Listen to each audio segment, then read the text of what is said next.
여러분 안녕하십니까? 여수 MBC 뉴스데스크입니다. 최근 전국 대부분 지역에서 폭염의 기세가 수그러들고 있지만 순천과 광양 지역에 내려진 폭염주의보는 해제될 기미를 보이지 않고 있습니다. 이번 주부터는 북태평양 고기압의 영향으로 고온다습한 공기가 유입돼 다른 지역에서도 무더운 날씨가 나타날 것으로 전망됩니다.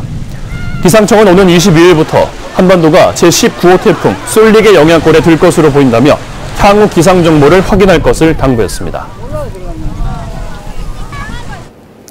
네, 지금부터는 여수 산단 관련 사고 소식 이어서 전해드리겠습니다. 엊그제 여수 산단에서 가스 누출 사고로 근로자 4명이 다친 데 이어서 어젯밤에는 폭발 사고가 났습니다. 이틀 사이 사고가 잇따르자 대책이 필요하다는 목소리가 커지고 있습니다. 조희권 기자입니다. 어젯밤 9시 20분쯤 여수 산업단지 금호 석유화학 고무공장에서 큰 폭발음이 들렸습니다. 두꺼운 강철판이 종이처럼 구겨진 채 도로를 가로질러 날아갔고 고압증기와 화학물질이 지나가는 배관시설을 강하게 때렸습니다. 고압 전선도 끊어져 지나가던 대형 화물트럭 바퀴에 감겼습니다.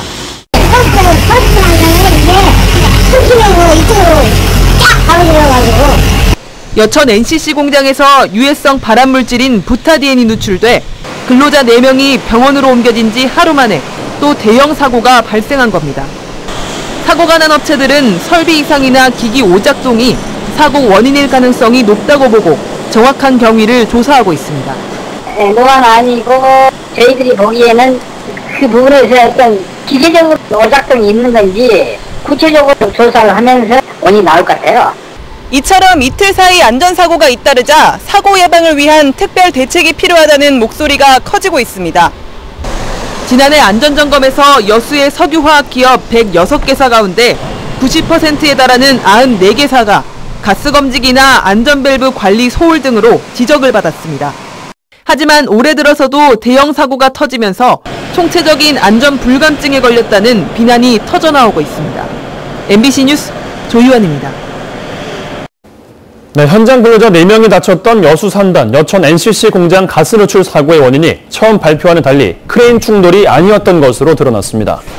여천 NCC는 현장 근로자들을 상대로 조사한 결과 지난 17일 발생했던 가스 누출 사고는 크레인 충돌로 인해 발생하지 않은 것으로 드러났다고 밝혔습니다.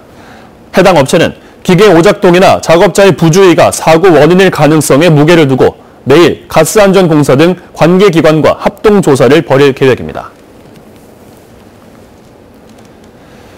공사 지연으로 개교가 늦어졌던 광약 도립예술고 착공이 결정됐습니다. 오는 22일 착공식을 갖고 본격적인 공사에 들어가는데 개교는 2020년으로 확정됐습니다. 박민주 기자가 취재했습니다. 광양 커뮤니티센터의 건립 예정이었던 도립예술고. 건립 부지 변경으로 공사가 지연되면서 당초 목표했던 2018년 개교는 연기됐습니다. 이처럼 지지부진했던 광양예술고 착공 일정이 최종 결정됐습니다. 오는 22일 착공식을 갖고 본격적인 공사에 들어갑니다. 커뮤니티 센터 인근 3만 5천여 제곱미터에 도립예술고가 건립돼 오는 2020년 음악미술 계열 3개 학급 규모로 개교합니다. 기공식을 통해서 본격적으로 공사를 추진할 계획입니다. 2019년 11월경에 공사를 준공할 예정이고 2022년 3월 1일 개교할 예정입니다. 광양시도 건립비와 운영 지원에 나섭니다. 건립비 250억 원 가운데 70여억 원을 분담하고 개교 이후에도 한 해 10억 원씩 10년간 지원해 국제적인 예술학교로 육성한다는 겁니다. 국제적인 또 위상에도 걸맞는 예술고가 되도록 저희들 또 매년 운영비를 10억 원씩 해서 지원을 또 할 계획이 있습니다.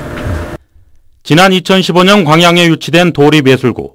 다음 주 착공이 이어 병설중학교 건립도 구체화될 것으로 보여 본 궤도에 오를지 지역민들의 기대가 커지고 있습니다. MBC 뉴스 박민주입니다. 근로시간 단축과 운전기사 부족으로 여수 지역 일부 시내버스가 내일부터 감축 운행에 들어갑니다. 여수시는 2번과 80번 등 5개 노선의 평일 시내버스 운행 횟수를 기존보다 73회 줄어든 339회로 조정하고 해당 노선에 투입되는 차량도 10대를 줄인다고 밝혔습니다. 여수시는 향후 버스기사 충원 상황에 따라 감축된 노선을 점차적으로 정상 운행 전환할 계획이라고 덧붙였습니다. 광양시는 다음 달부터 공사장에서 발생하는 생활 폐기물을 매립작으로 반입할 경우 폐기물 처분 부담금을 부과합니다. 광양시는 올해부터 시행되는 자원순환기본법에 따라 다음 달부터 집수리나 정원 손질 등으로 발생하는 5톤 미만의 공사장 생활 폐기물에 대해 1kg당 15원의 부담금을 부과합니다. 광양시는 시 생활 폐기물 수집 운반 대행업체에서 수거하는 생활 폐기물은 제외된다고 밝혔습니다. 여천 지역의 관광 활성화를 위해 정책 개선이 필요하다는 지적이 제기됐습니다.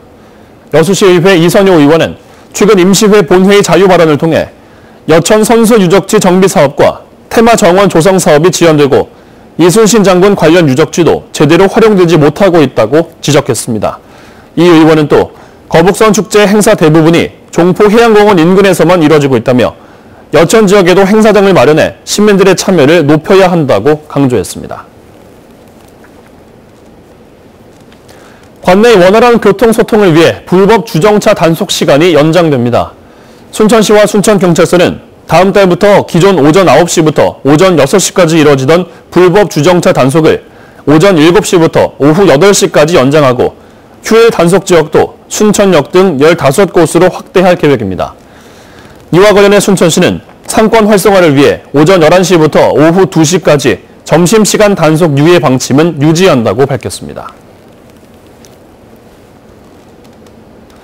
교통 혼잡을 발생시키는 시설물에 부담금을 부과하기 위해 전수조사가 실시됩니다. 순천시는 다음 달 20일까지 도심 내 위치한 바닥 면적 1000제곱미터 이상의 시설물을 대상으로 사용 용도와 기간 등을 조사해 교통 유발 부담금을 부과하기로 하고 현장 방문을 통한 자료 확보에 나설 계획입니다. 교통 유발 부담금은 교통 혼잡의 원인자에게 경제적 비용을 징수하는 제도로 미납할 경우 가산금이 부과됩니다. 광양 백운산 휴양림에서 다양한 여름철 체험 프로그램이 운영되고 있습니다. 광양시 휴양림 사업소는 오는 26일까지 여름철 체험 프로그램으로 숲길 체험과 목공 체험 프로그램, 봉숭아 물들이기와 재생 종이 만들기, 곤충 만들기 등 다양한 프로그램을 운영합니다. 백운산 자연휴양림은 연간 10만 명의 이용객이 찾는 전라남도 대표 산림 휴양 관광지로 도시민의 휴식과 치유의 공간으로 활용되고 있습니다.